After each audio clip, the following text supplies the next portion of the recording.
what's up? How's it? Aloha, welcome to Cultureized. It is me, Makani. This is the space that we get to share, talk, and learn culture. I truly believe that we just learn a little bit about everybody's culture, and we're going to be a lot better. You don't have to like me, just learn something about my culture, right? And we got to thank our good friends from Star Advertiser, Sundot Hawaii Fish Flags as well, for making my hair look way better than it should be. We are a cultured show, so as we usually do, we have to start our show with some culture. So, Kili mailo koe ke ke mahala lama ua mahali ka mali bagai nuai ke inu maila na halo no ke no no ta hala no puna tawahine no Kailua no I kilawe alohai alohai alohai. Mahalo for being here. Oh, for me too. I know.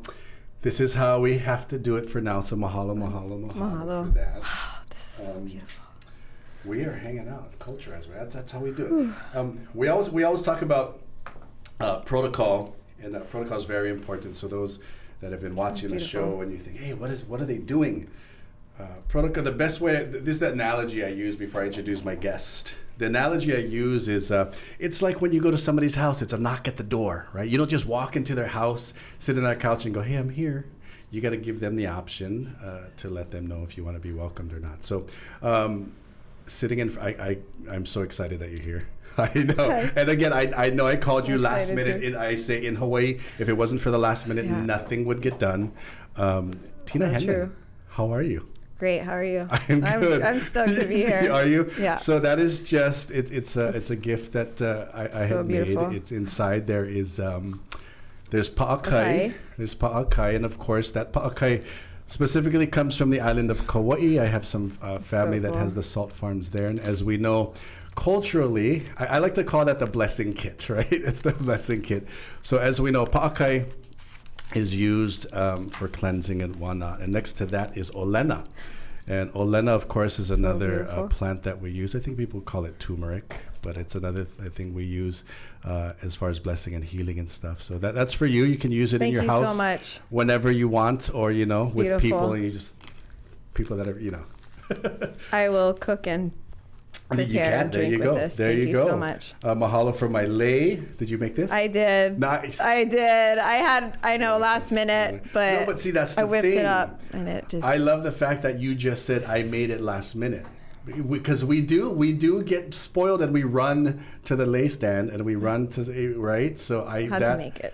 And another good thing to learn culturally, those of you that are watching, so the difference between ho'okupu and makana, right? As I was taught, a ho'okupu is something that you make with your hands and you give. A makana is something like a gift card. You just go get it and you give it to somebody. So thank you for my ho'okupu. Also in front of me, I want to talk about these real quick. Sure. And we'll get into it. Flags. These are flags, right? Correct. Fish flags. And we're going to eventually get into why you brought me flags. Okay, I love this one. I think my son's gonna love this one, right? What do they call this? Jolly Roger? No. What are these things called? Pirate flags. Pirate flags. Jolly Roger, right? No. No. It's a somebody answer. I think it's Jolly Roger. And oh man, look at this. This brand new. Just picked up that first sample yesterday. Yeah. Pretty stoked. Eva bird. Amazing. A magnificent bird. We'll talk a little bit more about these. Local style. What high school you went to? I went to Hilo High, class of 2002. You're like, almost 20 years. Gee. So Hawaii Island girl. Yes. Right off the top. Okay.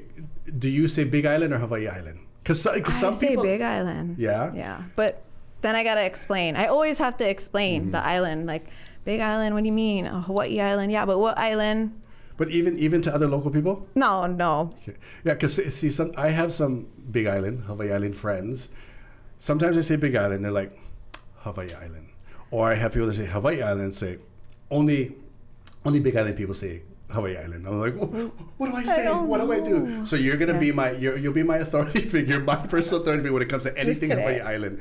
So if you're joining us, do me a favor, hit the notification button, subscribe down below if you're watching the video portion on Kekai 50. Thank you so much for doing that. We're sitting with Tina Henline.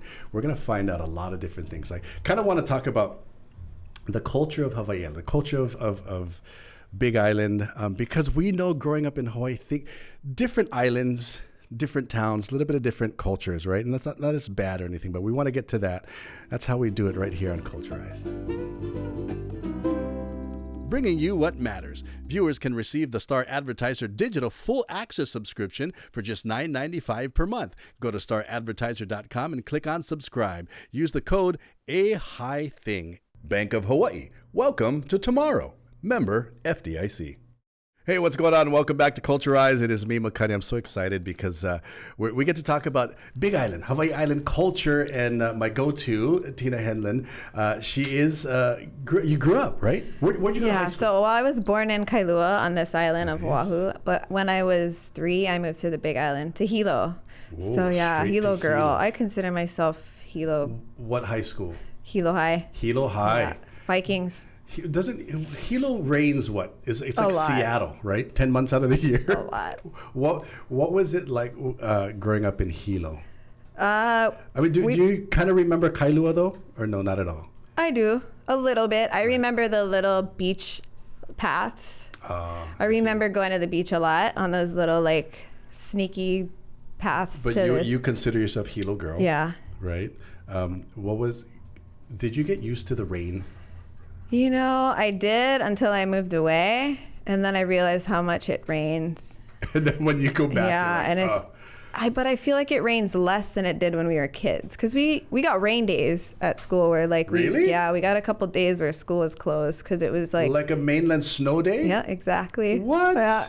How did any other high school? Did you guys, anybody that went to Hawaii high school, have a rain day? Yeah, we did. Not a lot, but we had a couple. Yeah. That's crazy. And then if you grew up in Honoka'a and lived down in Waipio Valley, you got rained out a lot. So you had a lot of, I used to sub there. So later on in my life, a few years ago, I was a substitute teacher there. And when it rained a lot, like kids would just be stuck down there. They couldn't come. I didn't know that you had a rain day in Hilo. As we continue, ethnic backgrounds for you. Okay, so I have Spanish, Italian, Swiss from my mom. Mm-hmm. My mom was born in Australia, and my dad is Hawaiian, Chinese, surprise kind of mix. We don't know. The whole...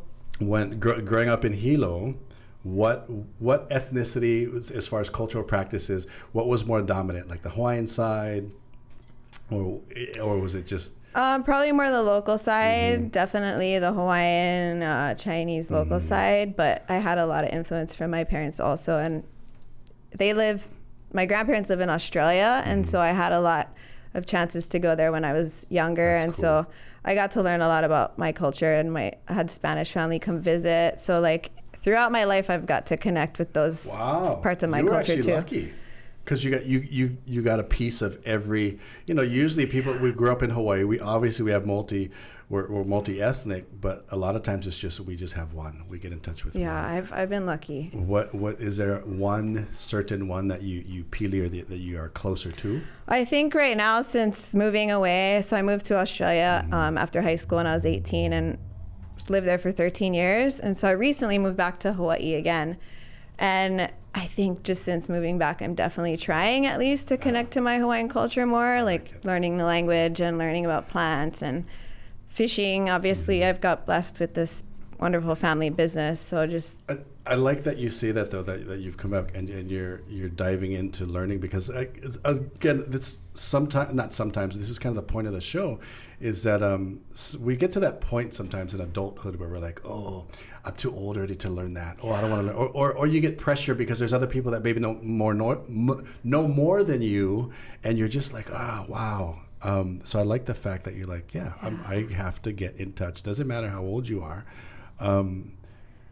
Australia for 13 years. Yeah, So Kailua, Hilo, then what was that? So you were cognitive of the change from Hilo to Australia. Where in Australia? Yeah, I lived on the East Coast in Queensland, the state of Queensland, in a town called Noosa Heads. Okay. It's like north of Brisbane. Yeah. About an hour and a half north of Brisbane. Beautiful town, epic surf. Oh, what was it like though? From for me, it was a culture shock because obviously they have Aboriginals there, but not a lot of brown skinned people. So I was often they didn't considered. know. They didn't know. So yeah, I often got considered Aboriginal, and they're not common in the main cities. I mean, they're there, but it's kind of a very different culture there as far as their native people. And so yeah, I'd go to markets and people would be like, "Oh, are you Aboriginal?" You know, they'd give me a discount, kind of like a local discount. Oh, they have the Kama'aina deal? Kama'aina. So, like automatically. And I would connect so strongly to those people. And then when I started teaching, I remember like actually meeting Aboriginal people and just wanting to learn, you know, all about their culture. And it's pretty amazing that I got to experience that. Local girl in Australia. I love the fact that you accepted the culture shock. We're going to talk a little bit more about Big Island Girl and the things that she's doing now is pretty amazing. So that's how we do it. We share, we talk culture on Cultureized. This show was sponsored by Hawaiian Telcom, Hawaii's technology leader. For all your money needs, Hawaiian Financial Federal Credit Union is here for you. Visit hificu.com. That's hi-fi, letter C, letter U.com.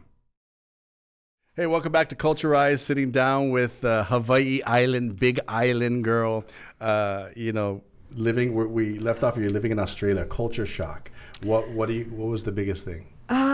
Probably missing the people and the aloha spirit and just... Yeah, my family. I mean, I still have family there, so that was lucky that I had them to ease me into culture. The beach culture is really similar. Everybody spends a lot of time near the ocean, and so that was easy for me. I miss the food, the music. Australian food. No, I missed Hawaii food and Hawaii. Vegemite. Yeah, I grew up on Vegemite, so it's like yeast extract. Yeah, it's like a brown paste that you put on your toast. You wouldn't like it if you didn't grow up with it. It's brown, like what is it? Is it made just vegetables? It's just like a, like brewer's yeast, you know that flavor? It's like a sour, like bitter paste, like peanut butter, but it's like an Australian natto.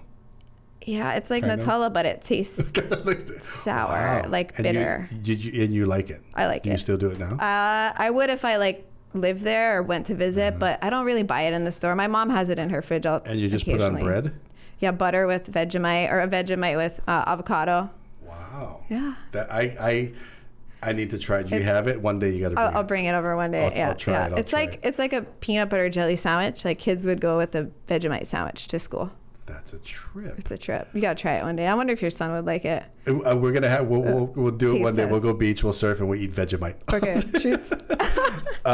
So when you were there, of course, they have their Aboriginal culture, and you were talking about how you identified with it. What are things did you learn? Things that from the Aboriginal culture? Yeah, there were some similarities. I did go on a few walks with a woman that I worked with, and on a headland. So because they would communicate with fire on each headland. So they would light certain types of fire to signify, I don't know, war, or people are coming. And then you could see the mutton, like the seashells and the oyster shells, huge piles of them at different sections of the mountain. And she showed us, it's making me emotional, but she would show us like where only males could go. There were sections on the mountain. No way. Yeah. And by these things that you would see this, and you would know. You could tell just huge stone areas, and you could just tell like that was a sacred space. Yeah. And so it's a headland, like tourists walk now, right? And so people walk it all the time for exercise. They walk their dogs, and she took us on like a guided, kind of like a kids excursion. Kids came with us, but that was pretty special. And like, you couldn't climb on the rocks. And what is it? They call it a walkabout. Walkabout, yeah. They just go off and find things, find food. Yeah, they go walkabout. Now, did you like you said, you started to find a lot of similarities? Are they very spiritual people? I'm sure the Aboriginal people are. As far as like Australians, right. Their culture is, I love Australians, but it's basically just drinking and football, like footy and drinking. Yeah, because they're a young nation. Their generation doesn't go too far back. They're descendants of convicts from England, so I didn't know that. Yeah. So when did you decide to come back home? I'm not really good with dates, but it was about 5 or 6 years ago now, 2015 or so. I moved back to Kauai on the Big Island. And so when you came home, you went, Kauai. Yeah. From Hilo. Yeah. So Whoa. yeah, definitely not used to the rain anymore. Definitely not a rainy girl. So now what do you prefer? Yeah, so Australia is really dry and hot. I think that got me used to the intense heat and the sunshine. And so Kauai was an easy transition. Back to the warmth and sun. So you're liking the dry and the. So when you came home, what I want to get into is what we're looking at on the table here. Is was this your own business? So my family started it in the 60s. It's been around since the 60s in Kailua, Kona, and Honoko'a Harbor. So you have deep connection culture to this. So this is now your kuleana. This is now, yes. That's it. Who in the family started it? My great aunt Dorsey. Wow. Yeah, Dorsey. So she started it, and then her son took over, and he had it for 20 years. Uncle Bob Russell, who he passed away a few years ago from cancer, but he was an amazing fisherman. And then the owner after Bob was my auntie Vivian Varney, and she's my mom's sister. So her husband this is Hawaii style right here. Her husband is Bob's brother. I love. But that's culture. The culture of family in business, and that's what we're talking about. We're going to get into Hawaii fish flags. We're going to get into Sundot, and I love the fact that there's history in this, my friends. That's how we do it right here on Cultureized. Cultureized, brought to you by Beachside Roofing, the leaders. Poncho Solar is specialized in providing energy solutions throughout Hawaii since 1987. Call us at 808-773-7384. Hey, welcome back to Cultureized, the culture of the family in business.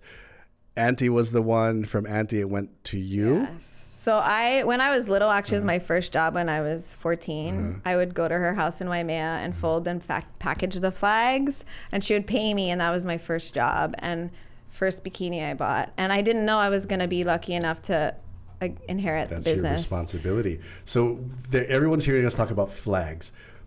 What kind of flags? So they're marine fishing flags. So the idea is when a fisherman catches a big marlin or a mahi-mahi or an ahi, he flies a flag on his boat to signify that he caught that. It's kind of almost like bragging rights, right? Bragging rights, exactly. It's like, you're not going to catch a Evie, but a lot of it, when you go to the beach and you see these flags on boats, that stems from your family business back in the 60s. Way back in the 60s, she used to hand sew the fish on the flags, and her old flags are collectors.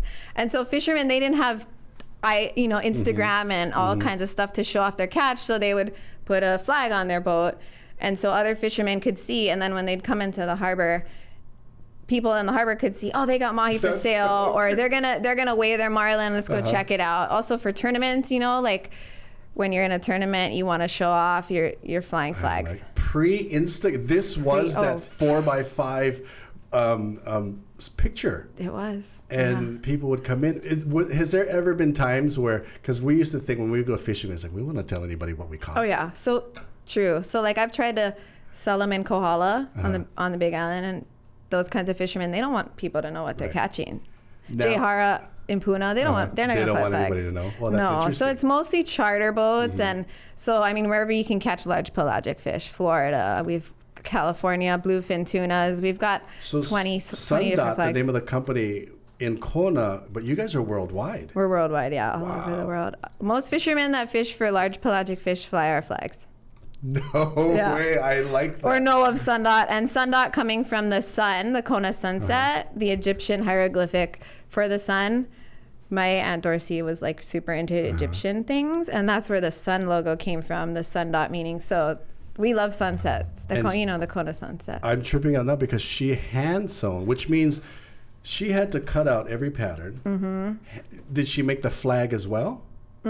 She would cut the flag, and we used to have grommets, like the 2 holes. That. Yeah, so it would be hand grommets, and you being the modern wahine, did you modernize the flag Well, today? I took it from just flags to making like hats and apparel and things for kids.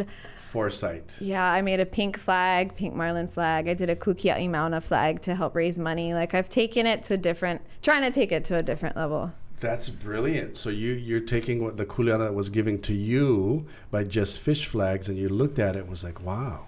So you're not only taking this whole fishing culture and keeping it in the water, you're actually going onto the land and putting it on people. Trying to do that, yeah. But you're not sewing them by hand. Because well, I don't personally, but I have a wonderful seamstress in Kailua. So they're still made locally, yeah, still made in Hawaii. That is even better. So every flag, even if you'd be somewhere in an international country and you would see Sundot and you'd know this was hand sewn. Totally. Do you also do like this? Do you screen some of them? We screen them in California. They're screened there, and then they're sent to us, and we sew them. This one I actually did locally, so I found a place in Pearl Ridge, Waves. They do screen printing. So this was a sample of the Eva bird, the latest design we just worked on, and I wanted to see what it would look like. And so I went locally to do that just yesterday. So normally they're made. Flags have been all a craze lately. Has anybody ever hit you up for like, I want to like Hawaiian flags and customs, all that? I put them on my car. Yeah. Man. Yeah, I outsource Hawaiian flags. I do sell them on our website, fishflags.com. Local girl, Kailua, Oahu, by way of Hilo. I mean, I'm all over the place. But look at that. Everything that you've learned, and you were given this kuleana. Is it only you now? Yeah, I have a seamstress. I have a small team, growing slowly but surely. We're going to continue this conversation on our extended version on YouTube. Wait. If you guys want to find out about these hats, man, crazy. If you're a fisherman, even if you're not a fisherman, Hawaii fish flags, we do the extended version more about Hawaii fish flags, Sundot, right here in Cultureized. Thank you very much for joining me. It was Can so you hang out for a while? Totally, yeah, all right, of course. we're going to hang out a little bit more with Tina and find out about Hawaii fish flags. Thanks so much for having me. Of course.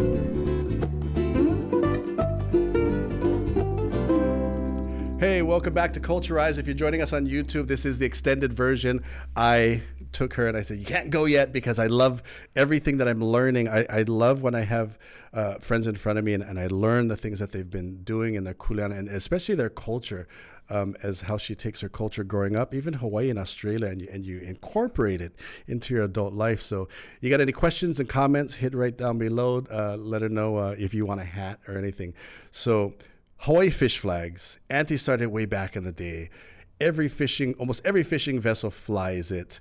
You get people that like fishermen that have, I want one for my house. Oh yeah. I just had a guy buy a whole set. We do like a Captain's Pro Pack, and he framed them all and put them on his wall in his house. No, that's crazy. Super cool. And kids' rooms. I get them for cakey decorations. The ones that your auntie made originally in the 60s. They got to be priceless right now, right? Yeah, they're really hard to come by. Are people collecting them? I think now they are. Now that like fish flags are getting cool again, they want to keep them, or they lose them on their boats, and that's how. I have a friend on Big Island, like an uncle, and he saves like old ones because he sells boats, so he'll find them sometimes like hidden away, and he'll like trade me shirts and stuff. Crazy. I have a small collection of old ones. Yeah.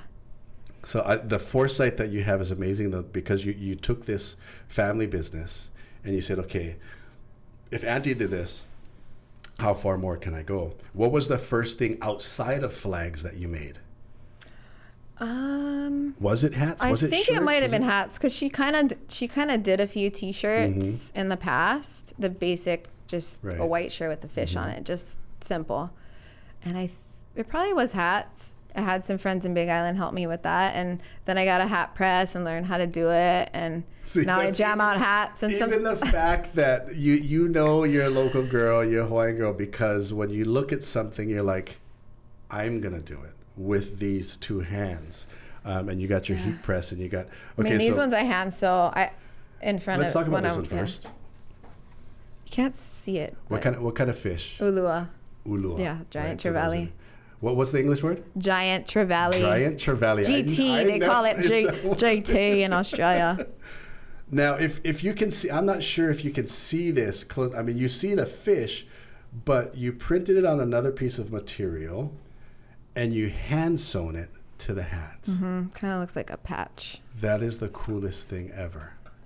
So ulua. That's the ulua, right? That's the ulua. What else? We're gonna test your fish now. Don't ask me because I don't know. Let's test. I'm terrible at pelagic fishes, but I know this is a mahi, right? Yes, God, perfect. I'm gonna put myself on the spot. I gotta get you our sheet because you can put it on your fridge. No, it's perfect for your son. Okay. Yeah, I give it to the kids and then they learn what the fish is and it matches the flag. It's really cool. I'll get one for you. What's the number one selling fish? The blue marlin. Yeah, Blue marlin. by far, blue marlin. We'll do it. Well, right that's the marlin print, but I kind of make different colors. Actually, my best friend's son came up with that combo. Came over a few weekends ago, and I let the kids pick out combos, and his sister came up with the coolest. I know, they came up with the coolest colors. The keiki did, yeah. Marlin, and of course Kona, of course, always known for their competition, right?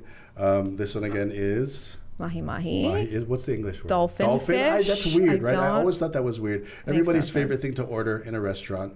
But you don't only do fish. on Yeah, hats. we've got a humpback whale flag, just for fun. Obviously, not catching or releasing. Did you ever have somebody do that? Why are you making a humpback whale flag? Yeah. Why do you have shark For real? flags? Yeah. Or like, why are you going to catch an Eva bird? No, it's just a symbolic bird to our culture. Which is the reason why we have this show. Yeah.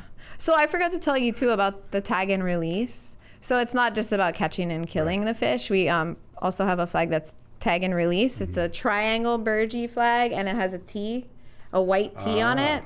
And when you hang that below the marlin or below the fish that you catch, it means that you tagged it and you let it go.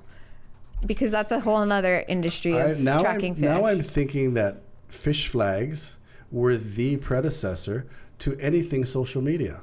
Because you communicated with people what you were doing. You showed off at the same time, right? And it was a little square, and everybody knew. And if you left it up, here's a fun fact. If you left your flag flying overnight on your boat, people would come in and take it down off your boat and like nail it to the docks. And like those are the ones today, the people that bad comments. Those are those. Yeah, exactly. Those are the flying to the docks. And those are the ones. And again, like social media, you can lie. You maybe only caught. Yeah, exactly. And you say, I caught a marlin. Yeah, or they leave it up for too long and they're like, oh, they're bragging. Let's go take down their flag. I mean, I noticed it. It's so funny. I noticed it. I see them like driving past Keoala, like I'll see some flags flying and I'll be like, oh. And I tell my friend, I saw you, both boats had mahi flags. And then you drive by the next day and they're gone, and they still do that tradition. It's pretty cool. That's so cool. Hawaiian word kohola. Right, for the whale. Mano. I love this one. And I got to personally thank you for this one because she made me a mano cap and also a matching one for Lono, my son. So mano. And again, she has mano flags and kohola flags, but it's not because you caught them. It's perpetuating the art of fishing and just the water itself, right? Are there other flags? I know we talked about Hawaiian flags, right? You get a lot of orders for Hawaiian flags? Well, the thing is, I got asked a lot for them, so I started ordering them in from outsourcing them, like grommets. They're just and you just put them together. And I just kind of resell. I haven't looked into that because of all the different colors and printing, but maybe that is something that I should, because I do get asked a lot for Hawaiian flags. This is the other thing I trip out on.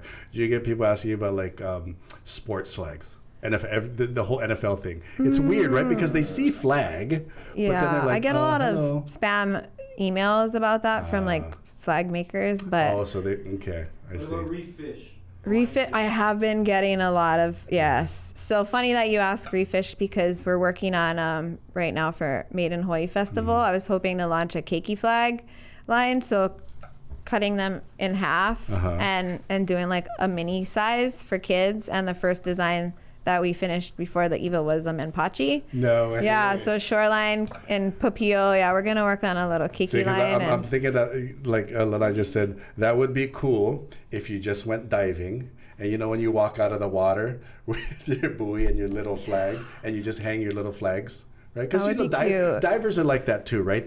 They want to hang their catch so everybody sees it. Yeah, Can you totally. Imagine? Like, no, I want to leave hang it in your my little bag. flags. That's what I'm thinking. Yeah, and I want to do more about promoting using a diver. We do a diver down flag, and I have been putting a lot more energy into. That's right. Yeah, there's been a lot of kids went missing. I know. And we had one on our island. And mind you, he had like a 6-foot flag, and he was diving. Boat accident.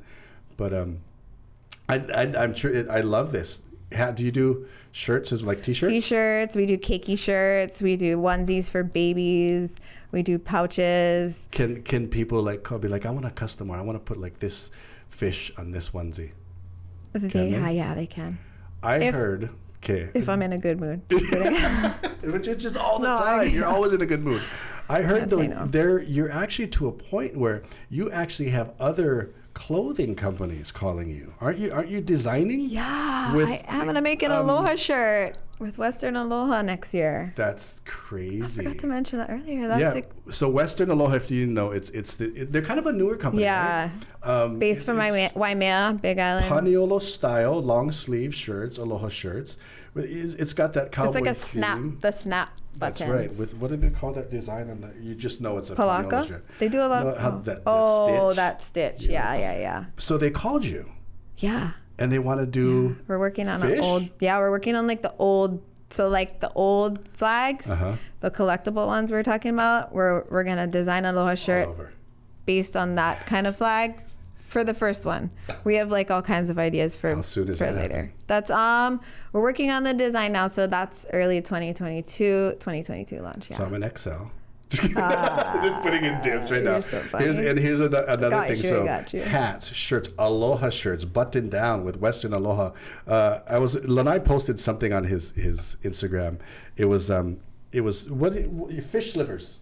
Oh, Scott's Hawaii. We're gonna do slippers with Scott's he Hawaii. posted actual fish with the sand thongs on them, but you're actually really making slippers. Yeah, well, Scott's Hawaii already has a slipper design with fish, the actual fish, and we are gonna collaborate and make a slipper, like a just general. Your face is so happy. You're so cute, and it has like a little patch of the flag. So. It's hard to explain, but that's 2022 also. When you use your slippers and your big toe and your little toe, and there's the thing, and then there's the little the patch, the Scott patch, but it's going to be fish. Yeah. And it's going to be your flag. Yeah. So I met them at the ICAST, the world's biggest fishing expo in Florida, that I went to in July, and they were there. They had a booth there, and it was a father and son. And I started talking to them. Obviously, there weren't a lot of Hawaii booths there, and so I was drawn to them, and I was like, "Hey, what's up, you guys? Like, you're from Hawaii?" And then I Googled their story before I went to their booth, and it was like 1932 they started here. They came on a holiday, and they loved Hawaii, so they shipped like 32 tons of machinery, and they built a warehouse downtown. And they used to make they used to make shoes for the war, people in the war, and then they transitioned into slippers. Yeah. So Scott Hawaii, the one. It's on Kona Street. On Kona Street, next to underneath Purvey Donuts, right? Or somewhere. I don't know. I'm not a donut next fan, door to it. But Scott Hawaii started. I gotta get them. They started making shoes. Yeah. And they got into slippers. They have a cool story, and it was fourth generation son there with his dad, so it's still in the family. It was really cool. So because you're fourth generation. Fourth, but not like great grandpa. It's kind of like auntie. Right. It's still like you're fourth generation. owner. And then you hooked up with Scott. That's what I love. Hawaii. I think that's what makes Hawaii is where you have these generational families in business, and that's the culture of Hawaii, right? You hook up with other people that are doing good things. So that's really exciting. Started with fish flags, auntie. Went through the family. You got it. You're even moving forward with hats and T-shirts and clothing and slippers. What's next? Like working, because you're global, right? I know, yeah. Made in Hawaii, and it's really rare to have a made in Hawaii company go global. How far are you? What's the furthest boat away from here that has ordered your flags? Like overseas? Places that I can't pronounce, that I can't even remember, which is terrible. I wasn't a good geography student, but we have them Guam, Mexico, somewhere off the coast of Africa. Serious? I feel bad that I can't remember. I like it though, because there's somebody in Africa right now, it's off the coast, that has a flag that says Kona Hawaii. Yeah, that's pretty cool. That's such a cool deal. I know you're busy. I know you got a lot of things to do and you're constantly busy. That's why it was rare that I caught you. Yeah, lucky there was no surf. It's coming this weekend. Right? See, that's a... No, I'm kidding. A surf, she's going to be in the water. You want to... That's what... Yeah, we have a meeting. Meet me at the beach. Mahalo for taking time, for being here, continuing to do what you do and using culture, all your cultural practices and everything you learned growing up into your adult life. Hats, where can they go if they wanted to get a hat? www.fishflags.com. Fishflags.com. Or on Instagram, we're Fish Flags. Okay. It's kind of a more modern twist on what our company name is, Sundot Marine. But people like our age, the younger generation that are coming up and learning it, they kind of call it Fish Flags. Well, because sometimes with the younger generation, you got to be really blatantly short and, you're right. Yeah. It's Fish Flags. What are these? Fish flags. What's this? A fish hat. Right? That's what you just got to do. Anyway, thank you so much for joining us. Continued success in everything that you do. Go check them out. If you are watching this, hit the notification bell, subscribe. We are talking, sharing, and learning culture on Cultureized.